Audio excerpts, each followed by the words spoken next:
Un port en lagune relié à la mer par un canal, celui de Vridi. Un édifice né de la volonté des autorités coloniales de créer un port dans le but d'exporter les matières premières de la Côte d'Ivoire vers l'Europe.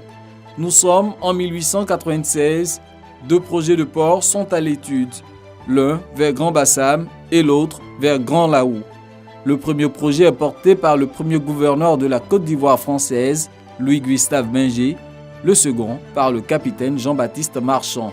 Des projets qui vont connaître des échecs dès la phase de percée du cordon littoral. Les ouvrages de protection du débouché en mer et les appontements annexes étaient engloutis par de vastes effondrements vers un trou sans fond découvert en 1845 par l'explorateur français Boué-Villomèze. En 1932, le projet est repris par l'ingénieur des ponts et chaussées Roger Pelnard Considère. Il propose un ouvrage capable de surmonter l'obstacle du trou sans fond. C'est ce projet adopté en 1935 qui donnera finalement naissance à l'actuel canal de Vridi. Les travaux lancés en 1938 vont être retardés par la Seconde Guerre mondiale. En 1950, l'édifice sera achevé. Depuis, la lagune ébriée et l'océan Atlantique sont connectés grâce à un canal long de 2,7 km sur 370 mètres de large avec une profondeur de 11 mètres.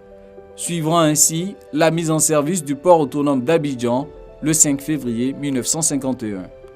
Entre 1974 et 1975, le canal va être approfondi pour l'adapter aux mutations du secteur maritime.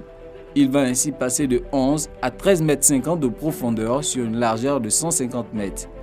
Depuis, plus de relooking, ce qui va faire perdre au canal de Vridi son statut d'atout majeur pour ainsi devenir le principal facteur limitant à la compétitivité du port d'Abidjan. 40 ans plus tard, sonne enfin l'heure de la Renaissance.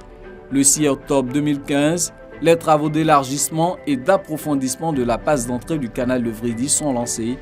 3 ans plus tard, l'ingénierie chinoise opère la métamorphose. La passe d'entrée mesure désormais 350 mètres de large contre 200 mètres auparavant.